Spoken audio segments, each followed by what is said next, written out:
Morning, folks. Hope you're all well. Thought I came across a conversation this week on the web about sus chords, and I thought I might be able to shed some light on the issue. So this is going to be a little bit longer than my normally weekly brain teasers. But hopefully you'll find this this helpful. Okay, when we talk about a sus chord, right? We're talking about something like that. Something like sus, right? That word sus. We're talking about something. You need to understand where that term sus comes from. And sus, that term S-U-S, is derived from the word suspension. And a suspension is a kind of non-chord tone. And I may or may not be dispelling some widely held, cherished myths when saying this, but not every note in the world belongs to the chord. There's something called chord tones, and there's something called non-chord tones. Non-chord tones. And I want to show you briefly basically what a suspension is first. A suspension is a kind of non-chord tone that is first part of a chord, is then held over into a new chord, where it is no longer a chord tone, and then that no longer chord tone resolves downward by step into a chord tone. Okay, that is a sort of a basic definition of what a suspension is, and I want to give you an example like this. Okay, so here's an example. Let's imagine, that we've got a G7 chord, and we're G, B, D, and F. Let me just put this down on paper. Yes, I put things down on paper. So you look at that there. You see that collection of notes: G, B, D, and the red note being F. Okay, G, B, D, F. And in guitar chord speak, that would be known as a G7 chord. A G7 chord. Okay, and when you see that 7 chord, just a 7 in front of that, G with a 7, that 7 usually implies a minor 7th, a G major chord with a minor 7th, which sounds like this. A second, turn this on.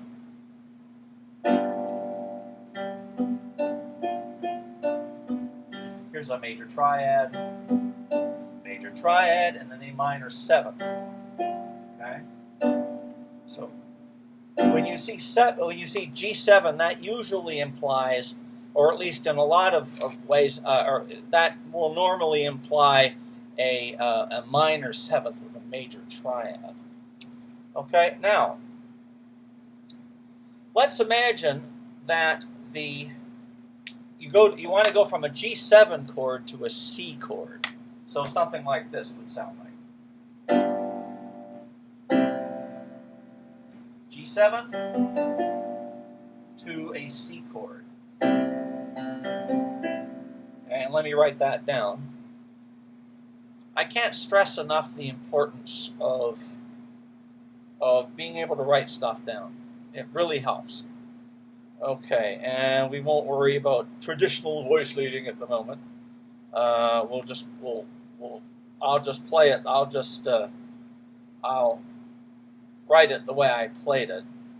So you're going from a G chord to a C chord, like so. Okay, and that sounds like this. G7 down to a C chord. Right now, all right. So take a look at that again. G7, C.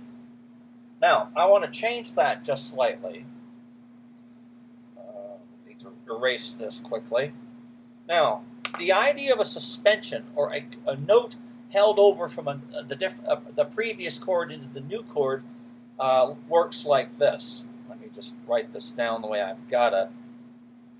All right, so if you hold that F over from the G7 chord to the C,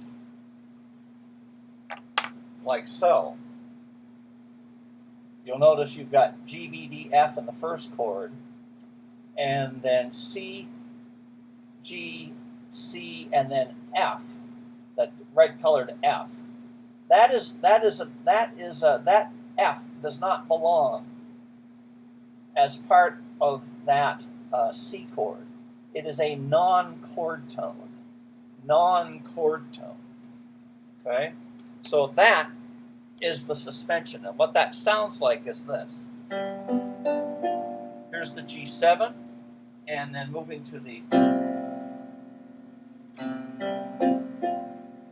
There's that F still part of the chord. Here's the G7 again. There's the F, and then that F is still part of the chord. Is still part of the vertical harmony, but it's not part of the chord. Sorry, I misspoke. And then that moves down like so to the E. So at G, so you see the F moves down by step to an E. And that sounds like this. I'll give it a nice organ sound so you can sort of hear it a little bit better. Yeah, it's a good organ sound. So here's the first chord. And then there's the... Let me do that again.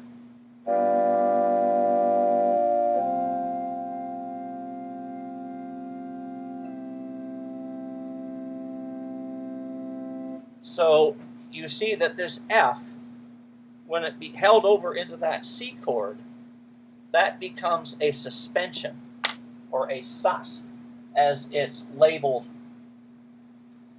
in a traditional theory. That is a suspension, or a sus, as abbreviated, right? And those things are frequently referred to by the intervals that are contained in the suspension. The F with the C is a 4, and the 3, there's a fourth and a third involved in that suspension. Okay, so that's where the term suspension comes from. Suspension. It's a non-chord tone. And again, I can't overstress the importance of learning the difference between chord tones and non-chord tones. If you don't know the difference between your chord tones and your non-chord tones, you're really shooting yourselves in the foot. And in order to do that, you have to learn how to spell chords. Yes, you do. You can't write a letter if you don't know your alphabet.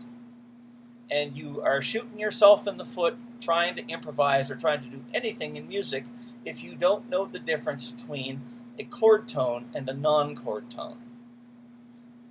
You know, there's just no way around it. Okay? All right, so that's basically the background on suspensions. All right, now, if I'm remembering correctly, and on seventh chords, or on, what is meant when you see a G7? Normally that means a dominant seventh, or a major triad with a minor seventh. Okay, so a sus chord is like this. So let's imagine, if we just look at this chord here, or what people sometimes like to call a chord. I think the one they were looking, I think the notes they had they had involved in theirs was a C, an F, a G, and a B. That's what they were writing. So let me write that up: C, F, G, and B. Okay, what they were wondering whether or not that's a sus4 chord. A seventh chord with a sus4 in it. And you'll notice that you've got the notes that you've got there are C, F, G, and B, right? And if you've learned how to spell triads and seventh chords, you'll know that C, E, G, B combine together to make a kind of seventh chord. C, E, G, B. So the C, E, and G, so the C, the G, and the B can be thought of as being part of the chord, whereas that F,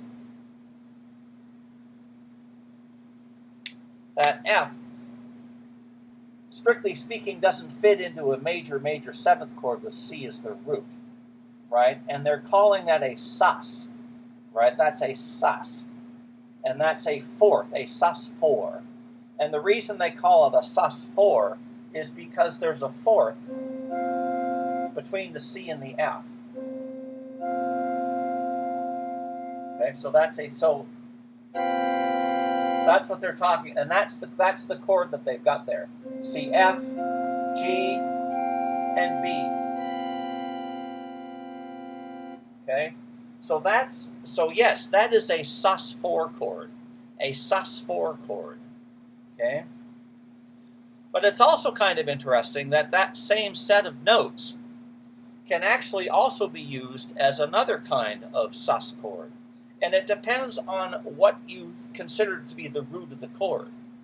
Because C, F, G, and B can also be revoiced or thought of as being this: G, B, F, and C, like so. Sorry about that. What is that? Yeah, G. Pardon me. Sorry about that. No, that's not quite right. Sorry, I was going down the wrong path there. Sorry about that. Yeah, but you get the idea. But so anyway, let's forget that last bit of that. But so you see that that's where the term suspension derives from. It's a sus chords and suspensions. That's where that term comes from. Okay. All right, so I hope this has been helpful. Pardon that little gaff at the end. It happens. All right, and I hope this is helpful. And if you like this kind of content, please hit like and subscribe, because the more indications that I get that people enjoy this kind of thing, find this helpful, my gaffs notwithstanding, it would really help me to know that, and it would encourage, and it makes things easier if I know them. So, anyway, all right, that's it for now, and I will chat with you soon. Bye-bye.